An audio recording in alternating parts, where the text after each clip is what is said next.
Welcome back to the 40th episode of the DailyFlip podcast. I'm your host, Alex, and today we're going to be flipping through some of the top stories coming out about China. We have one here about how Huawei has officially been cut off in the U.S., another talking about how firms may not actually want to invest in China going forward, and a move in the UK that is meant to strengthen their own security position, but also undercut China a little bit. And, of course, we'll end today with our Daily Delight, a story meant to leave you feeling positive and ready to take on the day. Now, that's enough rambling from me. Let's get into our daily debate. And, obviously, we're going with a China theme here. So, I'll ask you, do you think China is the next big threat? Up until probably a year ago, most people would have said, yes, China's the rising threat. We need to worry about them most on the global stage. They are already one of our greatest economic problems. And I say problems.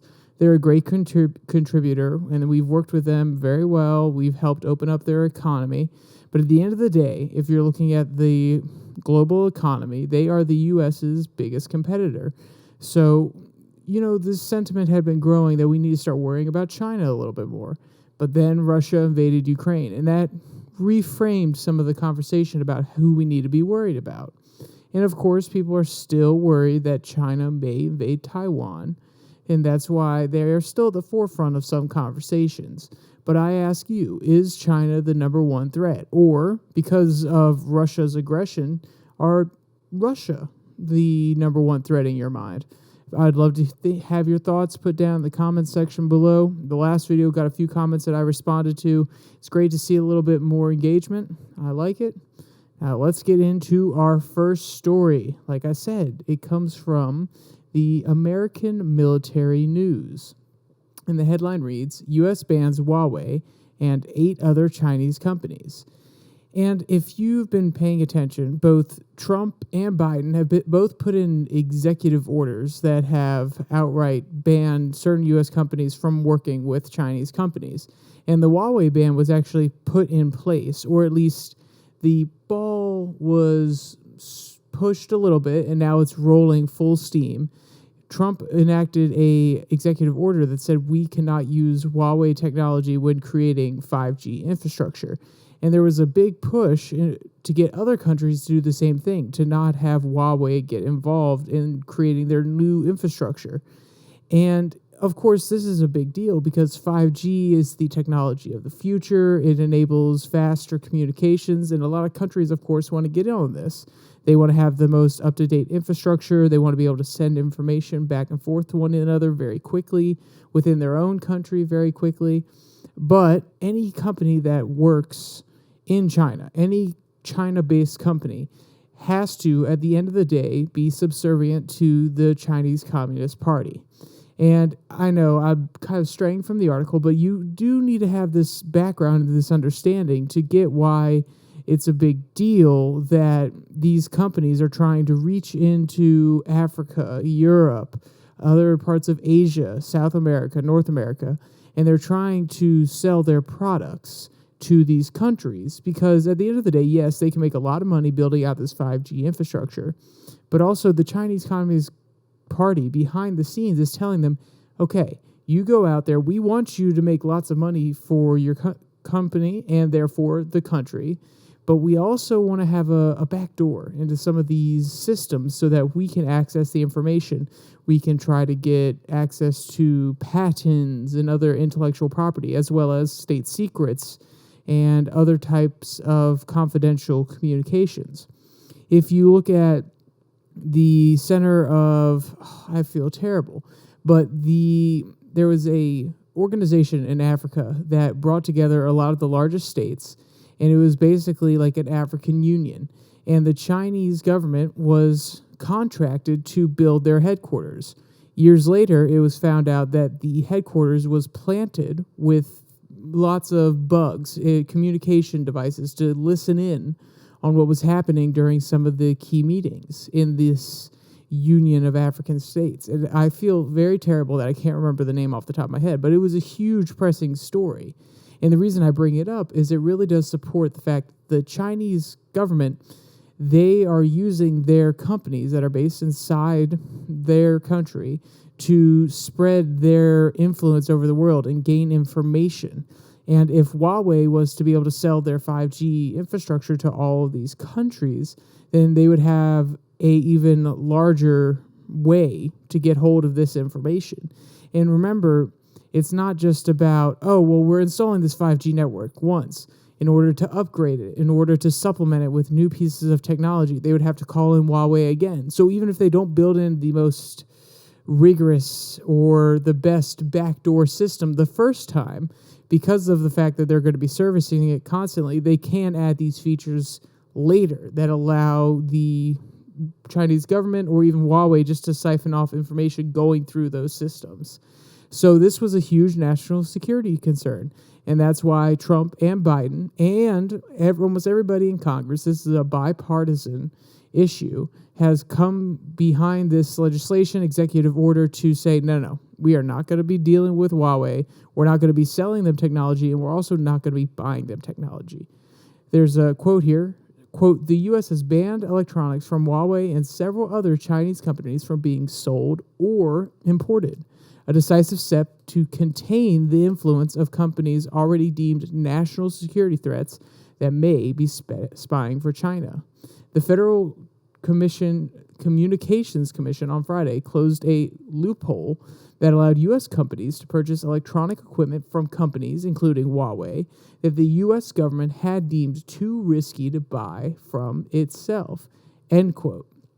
And this really highlights here that even if the U.S. government is not buying this technology or directly using this technology, if it's a part of the infrastructure of other companies, if other companies are using it who contract into the U.S. government, then that's a concern, because then there's a small, maybe not necessarily the largest in the world, but still a small window of opportunity for these countries or companies to get access to information that the U.S. government wants to keep secret.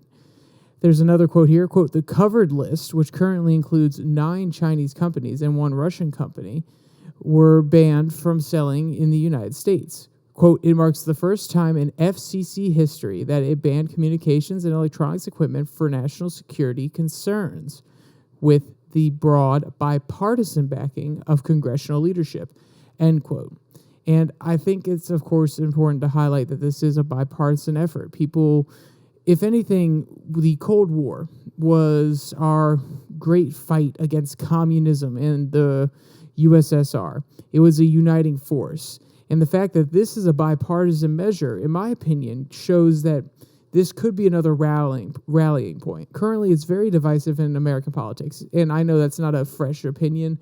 I'm not trying to say, oh, wow, look at me observing something new. It's divisive in politics.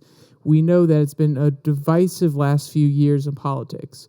But having a common enemy, having someone who we can say, okay, you know, I may not agree with you on everything, but we still agree that a democratic republic, democracy, republicanism, freedom, more liberal worldviews, we still believe that those are better than communism, Marxism, planned economies. And if we can have that common enemy, Democrats and Republicans can both have that common enemy, then maybe we can rally again and have a common American identity around the values that we love and see China as the contrast, the counterpoint to that. And like I said, it may bring us together.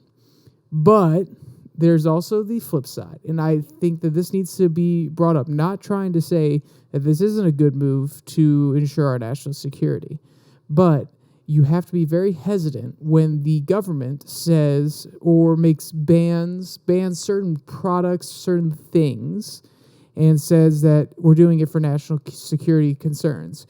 Because even though they may be doing it for national security concerns, which I'm not saying they're not, it's just a blanket statement. And if it becomes used enough, eventually, if the American populace becomes so used to them saying, oh, well, it's a national security concern, we have to ban it, or we have to do this because it's a national security concern, then it can kind of become a coverall statement. Oh, we need to get rid of your freedom to speech because it could be a national security concern. We need to make sure that there aren't uprisings against the government. We need to ensure that the nation is secure. And I know that is very cynical and maybe a little bit negative, pessimistic. But I just want to point out that we can't just let them say, oh, it's a national security concern. Simple, done. We're not going to elaborate. Now, if they elaborate, if they have good reasonings behind it, and also it's something that's backed by not just the politicians, the people in power, but also the populace who is informed, then that's a good thing. So I just want to make sure, keep your eyes open whenever you see it's a national security threat, national security concern. Then you need to have your spidey sense go off a little bit and say, oh, hold on, okay, maybe it is. Let's do a little bit of research. Because when they first enacted the Patriot Act, the whole point was to increase monitoring so we can find terrorists that were living inside the United States that pose a threat to the nation. But over time, the purview of the agencies using the the Patriot Act to monitor the population, they slowly began to more closely monitor the population that they may be a little bit threatening in some way, but even then it's not to the same degree that they outright want to destroy America because they think that's an evil place. It may just be, oh, they spoke out against the government once or twice. We should keep an eye on them. So we have to keep these things in mind. When you give the government power, especially when it's framed as, oh, we'll give you power to keep us safe, then you have to remember that we have to keep them as check as a population. So that's why I think listening to not necessarily just this podcast, other podcasts, reading the news every single day, these sort of things that allow you to stay informed, to be an educated citizen are extremely, extremely important. Because at the end of the day, we are supposed to be informed so we can elect officials so they can ensure our security and also ensure that our liberties are preserved and that we prosper in this nation. But also we have to be informed so that when they aren't doing that, we can hold them accountable rather than just saying, oh, well, he's been in office for 30 years and my taxes haven't gone up. I'll just vote for him again.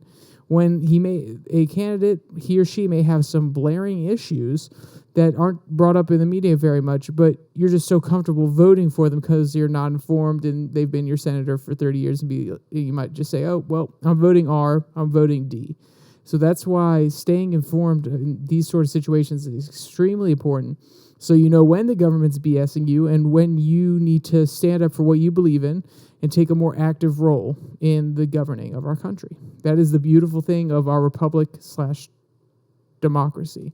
It's an amazing thing. We have the ability to vote, but I'm not saying you shouldn't vote if you're not informed, but to be a good citizen and to be able to best aid your country, you should be an informed citizen so that your vote means more and you can ensure that the country's going in a good direction. All right. I got really far off there. I'll really summarize it real quick. Huawei, at the end of the day, is possibly selling information or giving information to the Chinese Communist Party. So the Biden, Trump, just the government in general, they have all said, okay, we're not going to take any more technology from them, and we're also not going to sell them any technology because we don't want to aid their ability to collect this information. And the other part of this was a rant about, hey, national security. Don't let the government just randomly throw that term around and use it as a blanket statement to do whatever they want. Make sure you're critical when you're reading some of these things and take the time to investigate and be an active member of our society. All right, so back on to China. Our next article comes from Fortune. Foreign investors may trim exposure to China after deadly lockdown fire triggers COVID protests. Risk appetite will take a hit. So I'm sure everybody is very aware of China's zero COVID policy, which has caused the country to practically be locked down every other week. And I say the country, different regions of the country to be locked down every other week. And then they have the drones. You've probably seen these videos go across social media or on the news. The drones outside yelling and screaming, stay in your houses, da, da, da. It's some really scary, authoritarian, 1984, Brave New World, whatever dystopian book or novel or even movie you want to bring up, it kind of beckons back to those sort of images.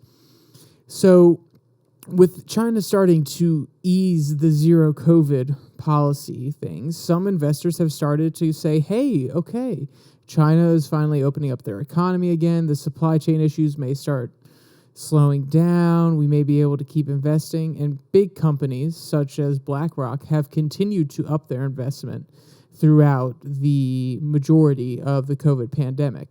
Disclosure, I do own some shares of BlackRock. I think they are a despicable company, but at the end of the day, I think they're very good at what they do. So I own shares, but I do not support them morally, and that probably speaks to me. I should probably honestly sell those shares because at this point I probably sound like a greedy little capitalist. But the mood has changed a little bit. Quote, protests against China's COVID curbs may cast a shadow on the nation's assets and broader risk assessment in global markets as trading resumes after the weekend. Quote, demands for stocks to commodities and currencies tied to trade with China, including the Australian dollar and Korean won, may weaken, end quote. And this has to do with the protests that we're seeing spring up all across the country. We saw a very brief one in Beijing when the Communist Party was having its meeting where Xi Jinping was elected, quote unquote, to be president of the Communist Party for a third term. And it was a gentleman who put up a protest sign on a bridge saying, end zero COVID policy, and I believe overthrow Xi. I actually reported on it in a podcast a while ago because certain dissent like this is not normally accepted in the authoritarian regime that is China, where almost everything is monitored. You have a social credit score. They have the COVID apps now that I think they're going to keep in place permanently. This is not 100% true. This is my conjecture. I think they're going to keep them in place currently to say, okay, well, COVID's over, but this app is still going to tell you whether you can go out or not, whether or not we're assessing you for being a violator of social norms or anything of that nature. So we've seen those protests pop up, and now there are a few more protests after a fire this last weekend in an apartment complex. So we're starting to see a lot more unrest in China. And this is not necessarily uncommon of an authoritarian regime, but China is normally pretty good at keeping it tamped down. Their deal with the people, and this comes from my professor to global politics, so the phrasing may be a little bit off, but basically the deal with the people and the Chinese Communist Party was, all right, we're going to plan the economy from a central point of view, but we're going to provide you with economic prosperity. We're going to lift thousands, even millions out of poverty, and then you vote for us and keep us in power. And that has been the deal between the CCP and the populace for a long time. But now that the CCP has really used their power to keep the people down, to force them to stay locked in their homes, to not travel when they want to because of COVID restrictions, to really strangle the economy as well and stop a lot of production of key goods, meaning people are not thriving economically anymore. You can kind of see the people saying, okay, we don't have the same prosperity that we had.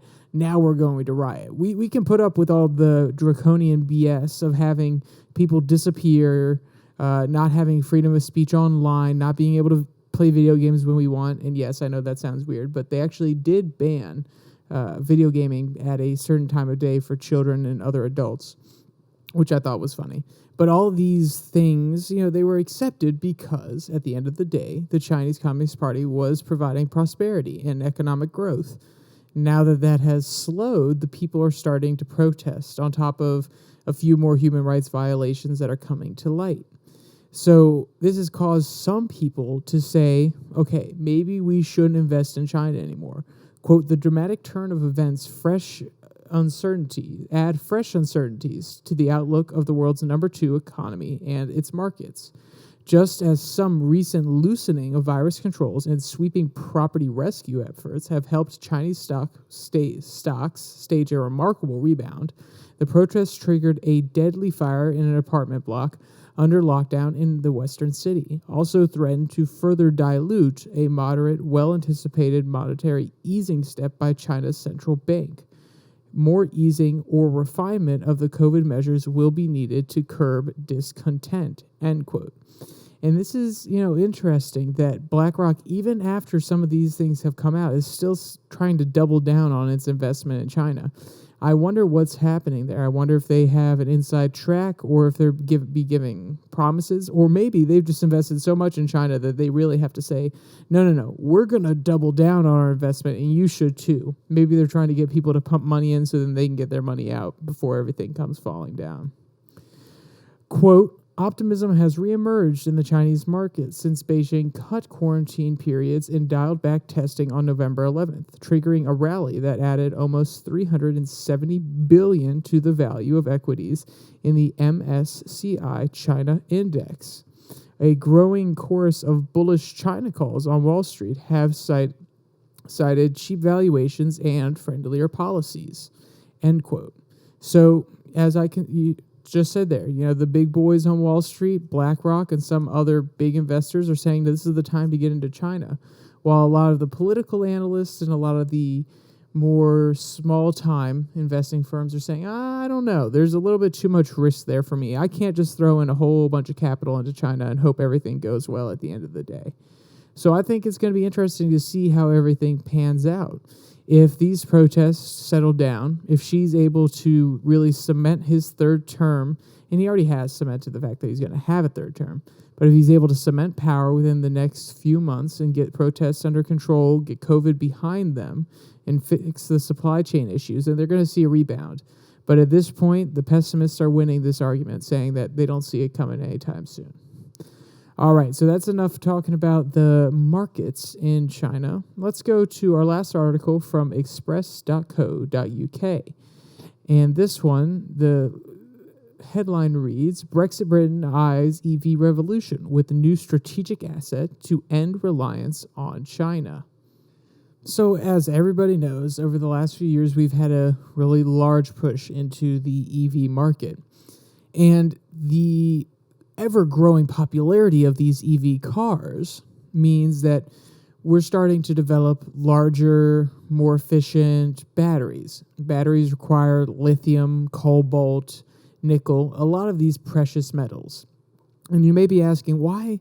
Well, I know the article at the beginning here, it says they're trying to lower their reliance on China.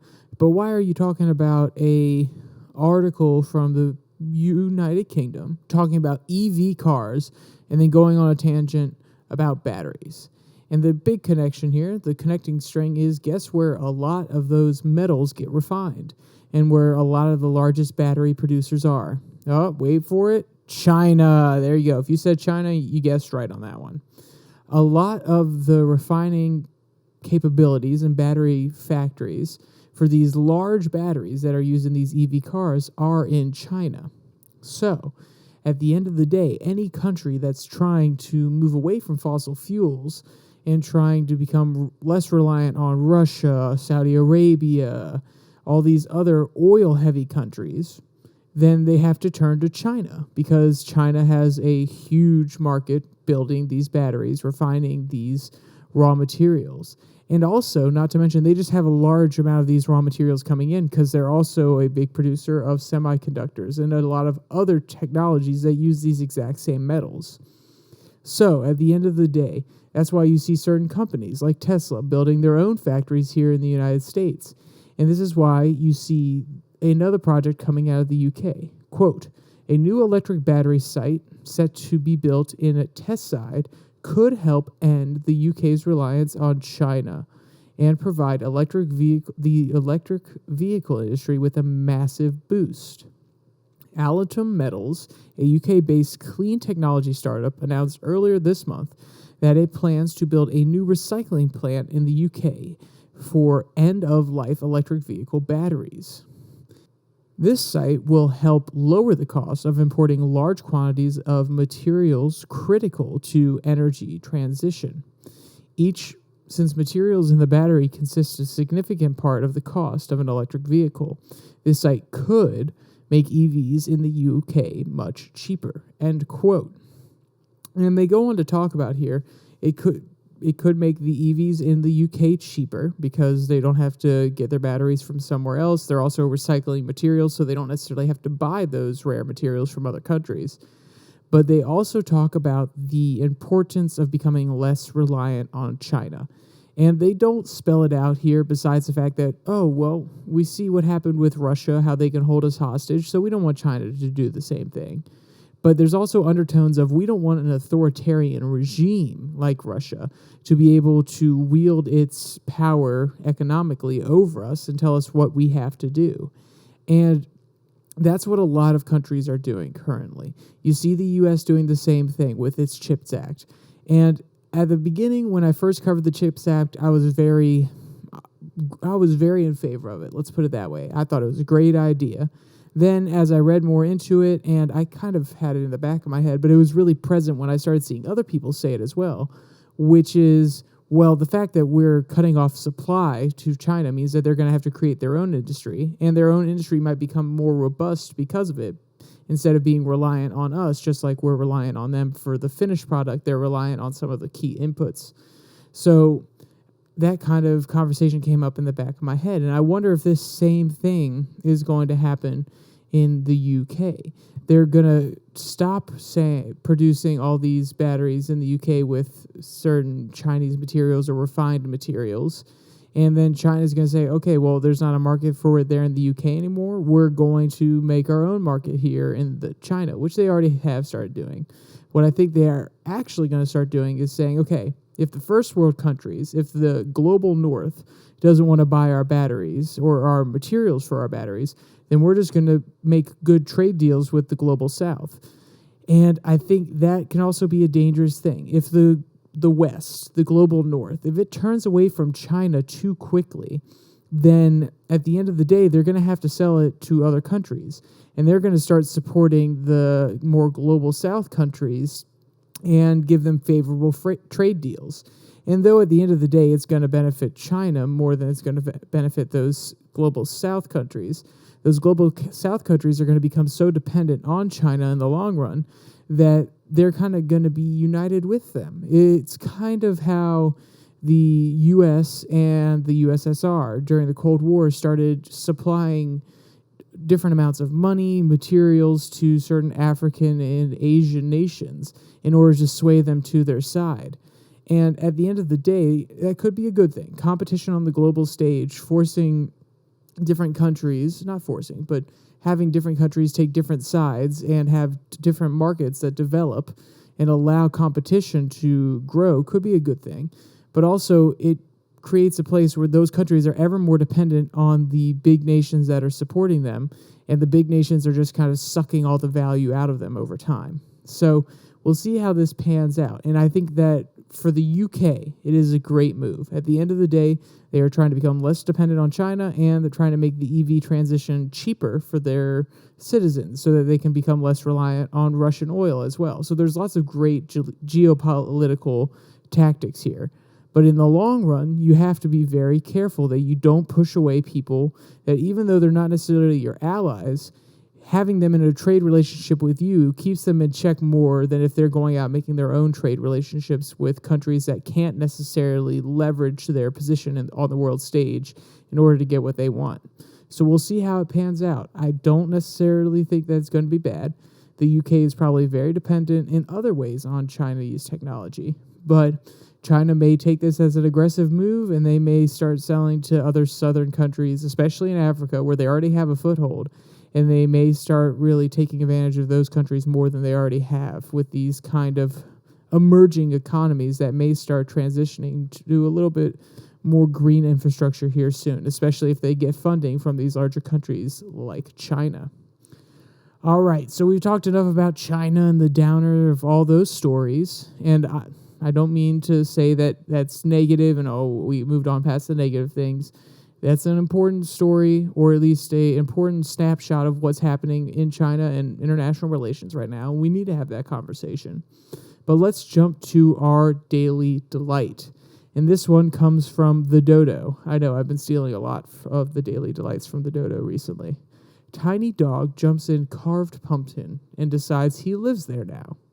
So Huxley is a 5-pound Pomeranian pup who lives each day of his life to the fullest. Quote, when we were not socializing around town, Huxley and his family love playing together at home. The tiny pup is usually obsessed with puzzle toys and tennis balls. But Chen, his owner, wanted to try something new this year, so she bought a Huxley-sized pumpkin and decided to carve it for him. And you see this little guy in the picture of her carving it. He looks so excited. He looks like very curious. Oh, what's Mom doing here? I don't know what she's doing. By the time that she had it all carved out, he started to be curious. Quote, after a few nibbles around the inside, Huxley proudly poked his head up, revealing a giant smile on his face. He sat in the pumpkin for a while, looking at his parents, who were now attempting to coax him out, but he refused to budge. And if you want to see, there's some funny videos and photos of this guy hanging out in his new little house and taking some little nibbles of it. And if, like I said, if you want to see any of the videos or any of the photos, you can find them in the link in the description below, that like and subscribe button, along with the Twitter handle at your DailyFlip, where I try to post something every single day. Maybe it's a link to the podcast on Monday, Wednesday, Friday. Other days it's commentary, retweets, things of that nature. And with all that said, there's only one more thing to say. Stay safe. Don't die.